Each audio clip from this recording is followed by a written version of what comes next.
tous et bienvenue sur Weblex TV. Le vendre sa société et partir en retraite.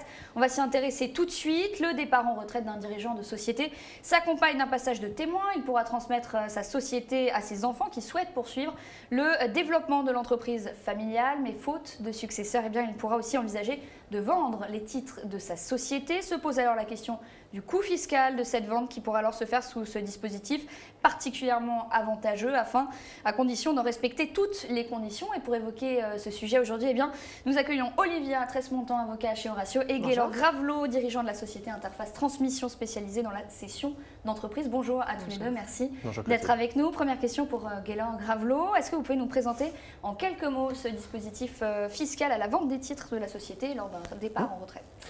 Ce qu'il faut savoir, c'est que quand un dirigeant va partir à la retraite, il va disposer d'un ensemble d'abattements fiscaux au moment de sa cession. Le premier, le plus important, c'est un abattement qui va jusqu'à 500 000 € sur son imposition, sur le montant de la plus-value. Et au-delà des 500 000 €, il y a tout un ensemble d'abattements qui vont arriver derrière en fonction de la durée de vos détentions de titres.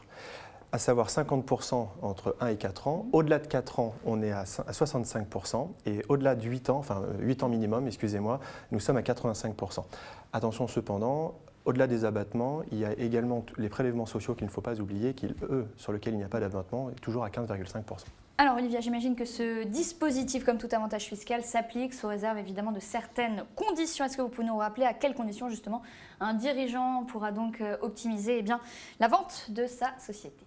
Alors effectivement, il y a des conditions précises à respecter et l'administration y veille scrupuleusement. Il faut tout d'abord que le chef d'entreprise cède la totalité de ses titres de la société. Il faut aussi qu'il ait exercé pendant 5 années consécutives des fonctions de direction, qu'il ait détenu au moins 25% du capital social dans les 5 années également précédant la vente et qu'il prenne sa retraite, qu'il fasse valoir ses droits à la retraite dans les 2 années précédant ou suivant la vente de ses titres. Et est-ce que toutes les sociétés sont éligibles ou pas à ce dispositif ? Alors non, toutes les sociétés ne sont pas éligibles à ce dispositif. Il faut déjà que la société soit soumise à l'impôt sur les sociétés. Il faut également qu'elle emploie moins de 250 salariés au 31 décembre de la vente ou dans les 2 années qui précèdent. Et il y a aussi des seuils à respecter en matière de chiffre d'affaires et de bilan. Et au-delà du coût fiscal de la vente de la société, quels sont les points qui méritent toute l'attention d'un dirigeant lorsqu'il envisage de prendre sa retraite, Gaylor ?